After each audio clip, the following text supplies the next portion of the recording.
He reached under the table, not into the folder, under the table, where something had been placed before we arrived.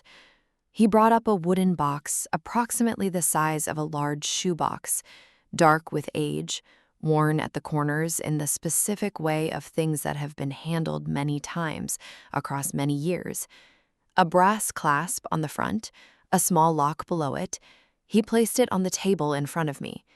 He said, "Your mother left specific instructions that this item was to be given to Vera Collins at the reading in the presence of all parties, and that it was not to be opened beforehand." He slid a small key across the table. He said, "She asked that you open it here." I looked at the box. I looked at Marcus, who was looking at the box with an expression I could not fully read. I looked at Edward, who was looking at his hands in the way of a professional giving a moment its space. I looked at the box again. I picked up the key.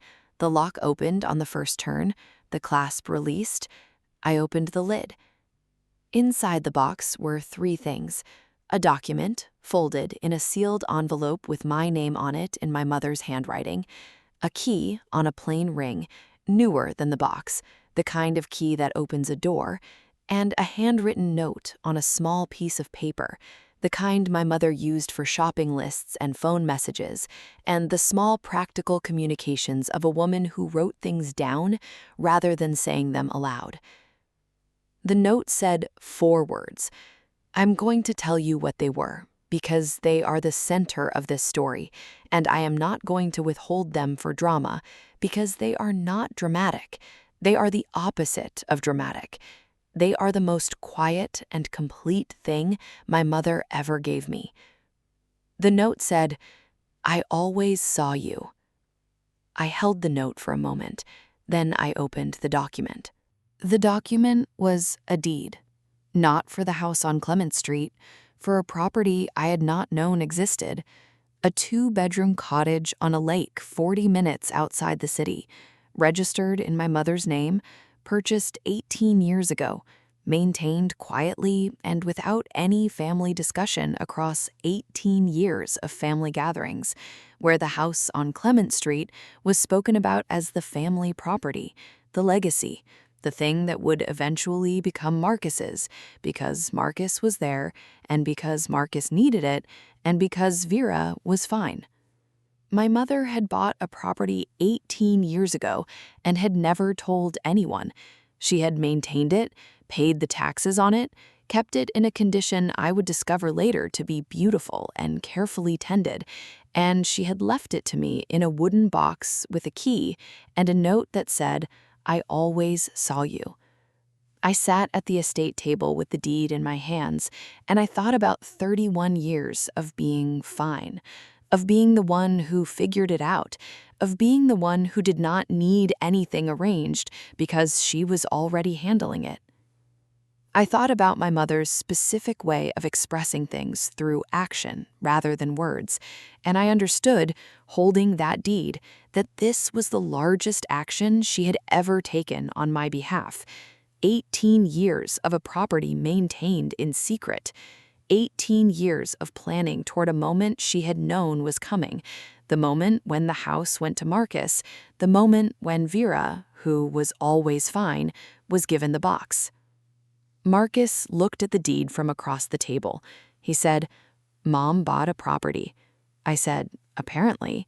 He said, "And she left it to you?" I said, "Yes." He was quiet for a moment. Then he said, "She always knew exactly what she was doing." He said it without bitterness. He said it with the specific recognition of a man who has just understood something about his mother that he had not understood before. Edward confirmed the transfer. The cottage was already in my name, had been transferred at the time of death the way the instructions specified. There was nothing to contest, nothing to process. It was already done. My mother had made it already done before anyone was in the room. She had been making it already done for 18 years. I drove to the cottage that evening, alone, with the key from the box.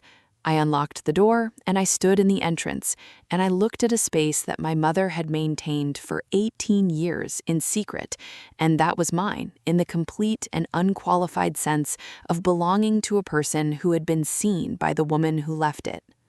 The lake was visible through the back windows in the particular way that water is visible when the light is low and the surface is still.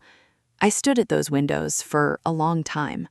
I want to tell you what I found when I went through the cottage properly, because the cottage contained things beyond the property itself, and those things are part of what the box was.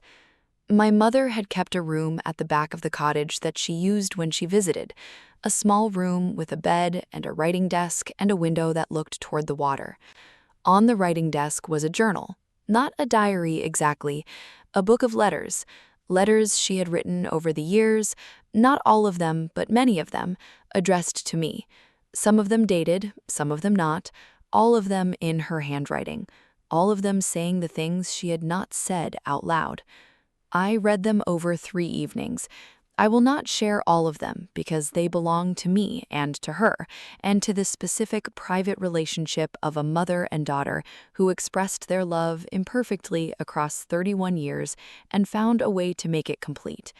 What I will tell you is that the letters confirmed something I had half known and had not been entirely sure of, that she had seen me, that the fine had always been a description of her confidence in me and not an excuse for overlooking me, that she had known the house was going to Marcus and had been planning the balance of it for 18 years and not told me because telling me would have required explaining why the balance was necessary, and explaining that would have required conversations about Marcus and about fairness that she had not known how to have while she was alive.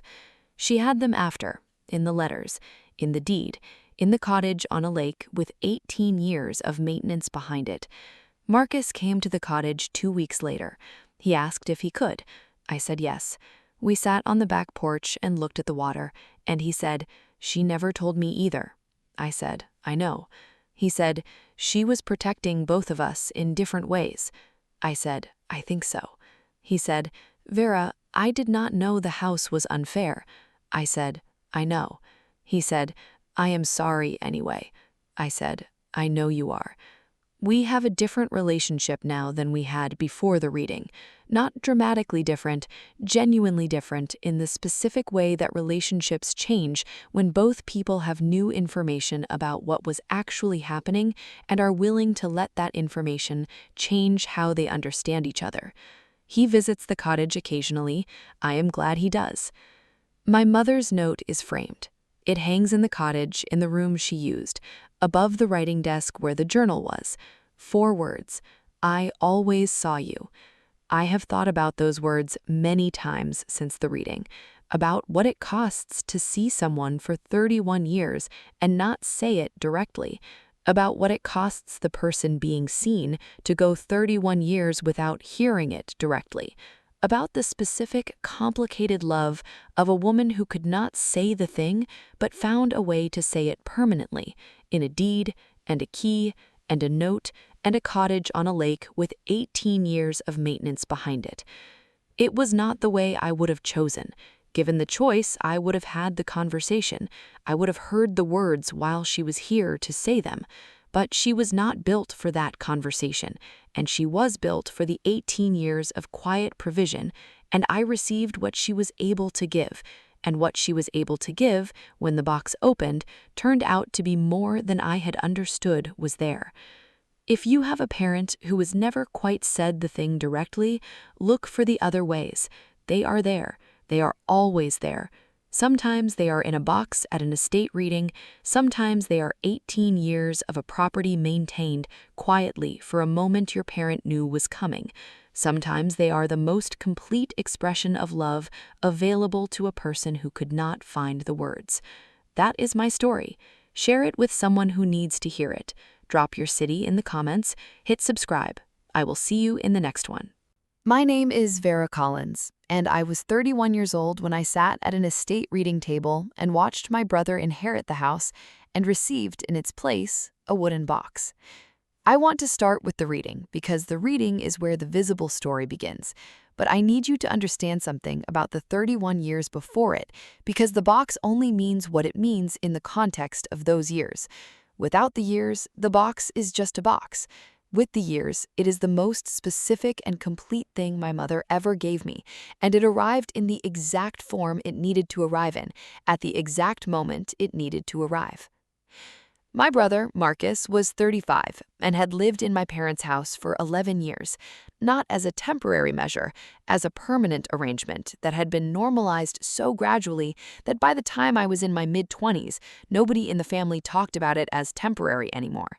It was simply where Marcus lived. The house where we had grown up had become, in the family's internal understanding, Marcus's house with my parents still in it, rather than my parents' house with Marcus still in it. The distinction is subtle, the implications are not. I had left at 22, not because I was pushed out, because I had a plan, and the plan required me to be elsewhere, and I had the specific capacity for independence that people develop when they understand early that waiting for things to be arranged for them is not a strategy. I had been working since I was 16. I had saved since I was 18. I had left at 22 with enough to start, and I had started. And I had built something that was genuinely mine. My parents called me fine. That was the word. Vera is fine. Vera doesn't need anything. Vera always figures it out. Before I tell you what was in the box, please hit like and subscribe. Drop your city in the comments. I love knowing where you are when you listen to this. Now, let me take you to the reading table. My parents died 8 months apart. My father first, in April. A stroke that was sudden and complete and that left the family without the person who had been the quiet center of everything, in the way that some fathers are quiet centers, not through authority or presence exactly, but through the specific gravity of a person who has been reliably there for so long that the there-ness has become structural. When he was gone, the structure was visible in its absence. My mother followed in December. Not from grief exactly, though grief was present, from the accumulation of things that had been managed and now were not, the specific, gradual decline of a woman who had spent 40 years organizing her life around another person, and who found, in that person's absence, that the organization no longer had its purpose. She was 69. She had been magnificent. I had been with her in the final months, driving 3 hours every other weekend, sitting in the house that smelled the way it had always smelled, and talking with her the way we had talked, which was carefully and warmly, and with the specific slight distance of two people who loved each other and had never fully closed the gap between what they felt and what they said directly. My mother was not an expressive woman. Not in words. She expressed things in action, in the specific care she brought to the things she did for people, in the meals and the arrangements and the presence and the attention she brought to the small things that added up to love without ever quite being named as such. She had never said the words I needed to hear, in the specific direct way I had needed them. She had said them in other ways for 31 years, and I had received them, and they had been enough, and also not quite enough. She died on a Thursday in December. I was with her. Marcus was there. The house was very quiet afterward in the way that houses are quiet when the person who gave them their sound is gone. The estate reading was 6 weeks later. A solicitor named Edward Park, who had handled my parents' affairs for 20 years, and who had the careful, measured manner of someone who understands that what he is about to read is going to mean different things to the different people in the room. The room was small, Marcus and me and our cousin as witness. Edward sat across from us with a folder and the specific neutral expression of professional preparation. He read the standard provisions first, the accounts, the vehicles, the personal effects, and then he said the property. He gave the address of the house on Clement Street. He said to Marcus David Collins, unconditionally and in full. Marcus nodded.